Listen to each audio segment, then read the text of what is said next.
कंचन के बेटे ऋषि की शादी कहीं नहीं हो रही थी। एक तो ऋषि मोटा, ऊपर से कमाई भी कोई खास नहीं। लेकिन कंचन को तो शौक था मॉडर्न बहू लाने का, और उसे एक दिन ऐसी लड़की मिल भी जाती है। हमें तो आपका ऋषि बहुत पसंद है, लेकिन मैं आपको साफ साफ बता देती हूँ, मेरी बेटी के शौक थोड़े से अलग है बहन जी। अरे बहन, हमें सब पसंद है। आपकी प्रियंका जैसी लड़की की तलाश मुझे कब से थी। जींस पहनकर अंग्रेजी में गिटर पिटर बोला करे।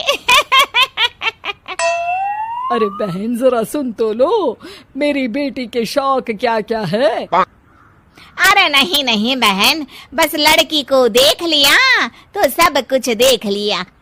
आप ना शादी की तैयारी करो, और वो जरा सामान की लिस्ट भी दी है ना मैंने। हाँ बहन जी, सारा सामान शादी से एक दिन पहले ही आपके दरवाजे आ जाएगा। मजा आ गया, मजा आ गया। अब तो बस आप शादी की तैयारी करो। प्रियंका के माता पिता के जाने के बाद कंचन का पति उससे कहता है, अरे भाग्यवान, तुम तो कुछ ज्यादा ही जल्दी दिखा रही थी शादी की। अरे बोलने तो देती, लड़की की माँ क्या बोलना चाह रही थी। अरे आप चुप रहिए जी, कुछ पता भी है आपको, बस मुफ्त में बोले जा रहे हैं। मेरी दोस्त शशि की बहू देखी, लंबी पतली और पढ़ी लिखी, हजारों में कमाई और संस्कारी भी। अरे पर जब वो मेरी बहू देखेगी तो जल भुन जाएगी। लेकिन तुम तो शादी ऋषि के लिए कर रही हो ना, या शशि के लिए? तुम्हारा लड़का कुछ कमाता भी नहीं है, और शरीर भी भगवान की दुआ से फूलता ही जा रहा है। फिर बोले आप हैं? फिर बोले आप? मैंने कहा ना, प्रियंका जैसी जींस पहनकर अंग्रेजी झाड़ने वाली बहू किस्मत वालों को ही मिलती है। चुप रहिए आप। पति के लाख कहने पर भी कंचन ऋषि की शादी प्रियंका से करवा देती है।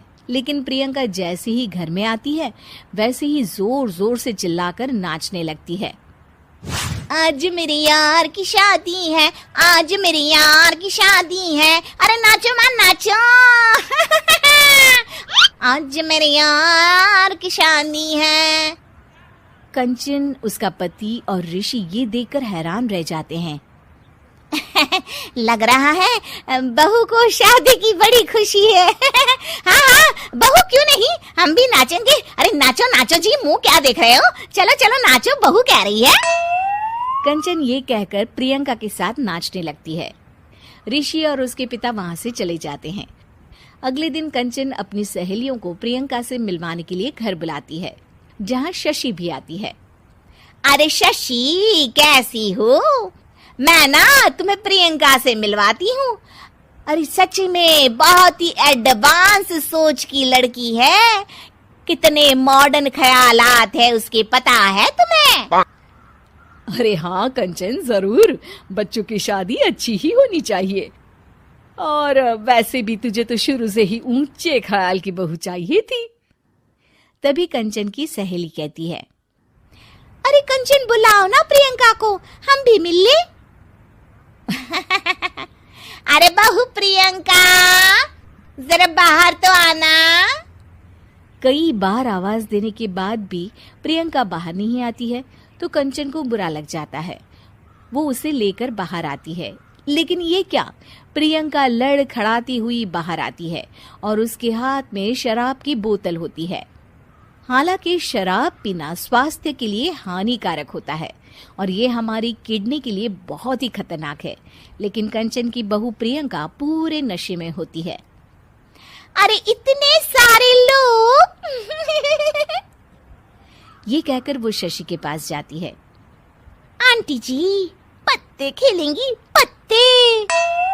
अरे दूर हो, दूर हो, तुम्हारे मुंह से तो शराब की बदबू आ रही है। अरे कंचन, माना तुम्हें मॉडर्न बहू चाहिए, लेकिन आधुनिकता का मतलब ये तो नहीं ना। बुरा ना मानना कंचन, तुम्हें पता था कि तुम्हारे बेटे की कमाई और शरीर दोनों ही ठीक नहीं है, तो तुम्हें उसी हिसाब की लड़की से शादी करवानी चाहिए थी। ऐसा कहकर सभी औरतें वहां से चली जाती है। तभी प्रियंका की माँ कंचन के घर आती है। अरे बहन जी, बड़ी चालाक निकली आप तो। बिना बताए अपनी पियक्कड़ बेटी मेरे लायक बेटे के गले में बांध दी। आय हाय, बड़ी आई बिना बताए। उस दिन जब मैं ये बात बता रही थी तो तुम तो सुनने को भी तैयार नहीं थी। अब भुगतो तुम। ये कहकर वो वहां से वापस चली जाती है। सबके जाने के बाद कंचन अपना सर पकड़ लेती है। हाय रे, आधुनिकता की अंधी दौड़ में मैं अपनी संस्कृति ही भूल बैठी थी। अब तो राम ही बचाए मुझे।